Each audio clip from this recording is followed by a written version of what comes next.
An Iceberg Quickie. What do I mean by this? Well, originally when I saw that this chart that I made would be way too overwhelming to do a series on, I kind of dismissed it by saying that a lot of the entries are straightforward enough to just understand by reading them on their own, and while I am still kind of right about that, I will admit that I just completely forgot and admittedly just glossed over for the sake of excuses a number of stuff on here that's actually not so straightforward and is actually pretty interesting and can get a deeper explanation than this. So this is why I'm trying to make it up with a quickie. And what do I mean by this? Well, I'm not going to be going over every entry. Yes, I know, completely forsaking my prophecy. What I'm doing is that I'm just going to quickly gloss over the straightforward stuff, not even really mention it, and then I'll explain the more interesting stuff that's not entirely straightforward. You see, a lot of the stuff on here, especially in the upper layers, are just Easter eggs that are like self-explanatory enough. They're perfectly well documented, or it's like cut content that you can easily find on the cutting room floor, and just general ideas that you can actually get and understand by reading it and just playing the game for a bit by yourself. And you know, some stuff I also want to leave up to interpretation, to your own ideas of what exactly you feel about it. But yes, aside from that, these first two layers are pretty much composed of that, except for Nerd Gohan. That real quick I'll just say is an Easter egg where you can see him in that attire in the background with Chi-Chi if you look at like the character bios and stuff, and he doesn't have an alt like that for gameplay, and it's not entirely obvious. But moving on a bit down further, it's still, again, mostly Easter eggs and cut content that you can just easily find a quick search.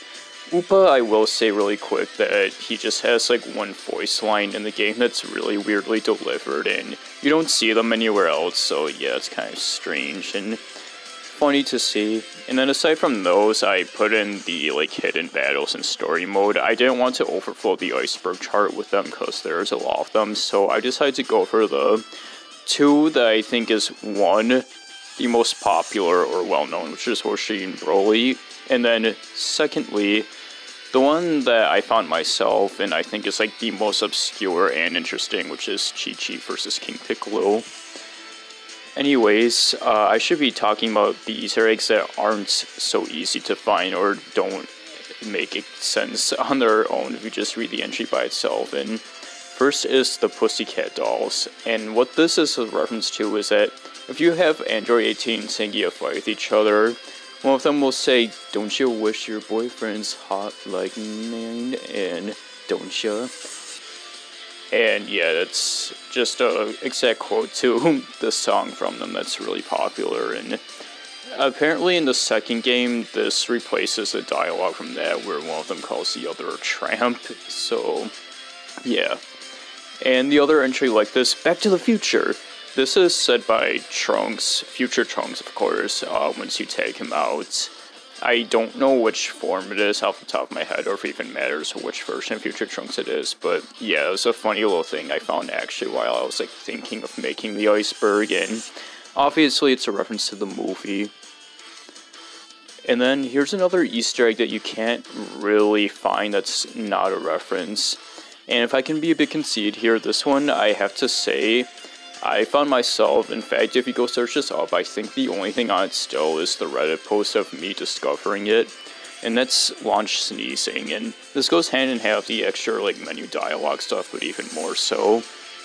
And I found this accidentally when I first 100% of the game, and I was like wanting to show my friends and stuff and like getting a picture, and as I was doing that, Launch left the screen and sneezed and came back in her other form, and I was like blown away when I first found that.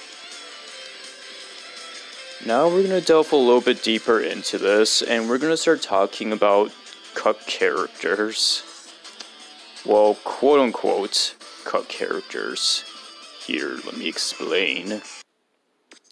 So one of the entries I put in was Still No Bulma. And what I was referring to with that, as most of you probably know without like looking into this, is that Bulma was planned as a character in Budokai 3, but cut. And you can sort of get her in through hacking. Like, she takes up, like, one of Fidel's alts and copies her moves. But, yeah, I'm pretty sure she was supposed to be her own individual character, though. But, anyway, yeah, this is referring to the fact that even in Tenkaichi 3, she's still not playable.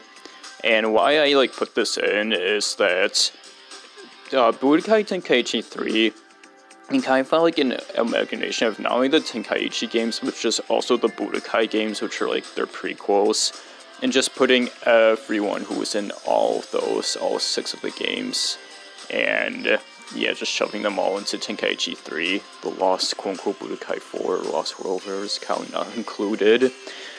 But yeah, that's the reason why I included that entry here, because Bulma's model is just still missing and everything.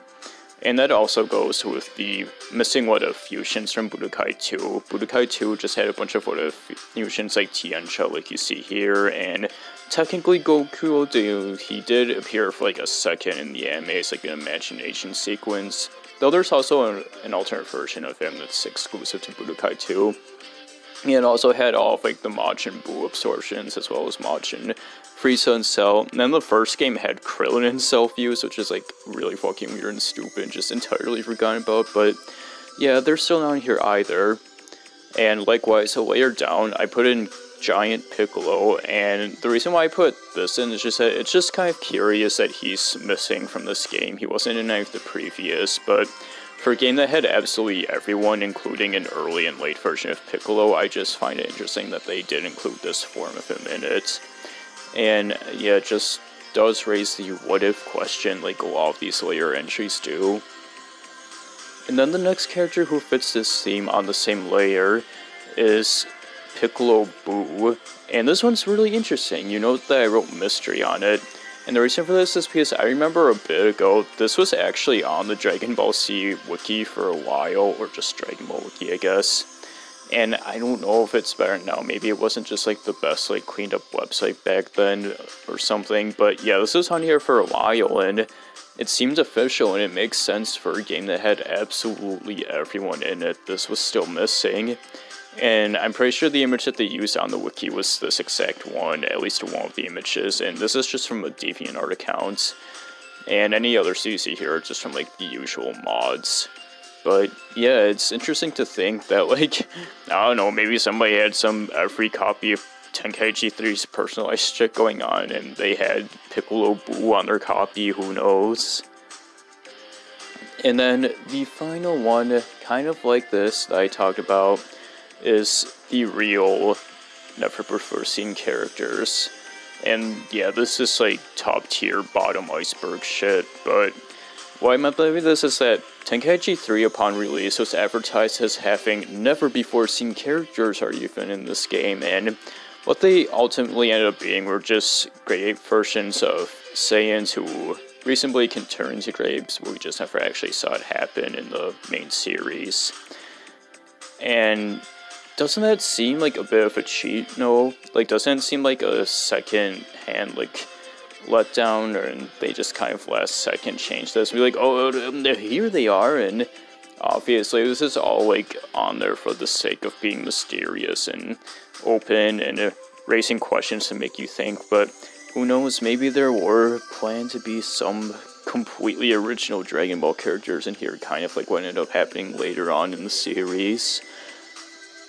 But yeah, aside from that, the other layer entries, which I do want to just leave up to interpretation, so I'm not going to talk about them much, because there's not really any straight facts or anything to theorize on them, but they're just interesting. Like, a lot of this, like, very end-of-the-era themes, like how it's, like, the last of, like, the classic old art style and voice acting and stuff, and then, of course, the last entry kind of reflects that with those suddenly somber credits, which are really off-putting for what's normally a super energetic and upbeat game. It's like the one thing in the game like this, and yeah, it's kind of sad to look at now, especially with like Bulma looking at the rain and what happened to her. Again, like the credits just fit this very end-of-the-era thing, and this is meant to be like the ultimate Dragon Ball game. Like, it goes hand-in-hand with like the nostalgia and never another game like this entries, and I don't know, it just kind of makes you think that maybe they prepped that beforehand to kind of always go back to and reminisce and be like, oh, they're gone now, but Dragon Ball is still always in our hearts, right? Well, kind of a sad and sentimental note to end off, but yes, I hope I rightfully explained some of the less obvious entries on this, and that this was like good enough to satisfy people who wanted a series on the Iceberg chart. Anyway, with that, I'll see you all for whatever's next. Take care.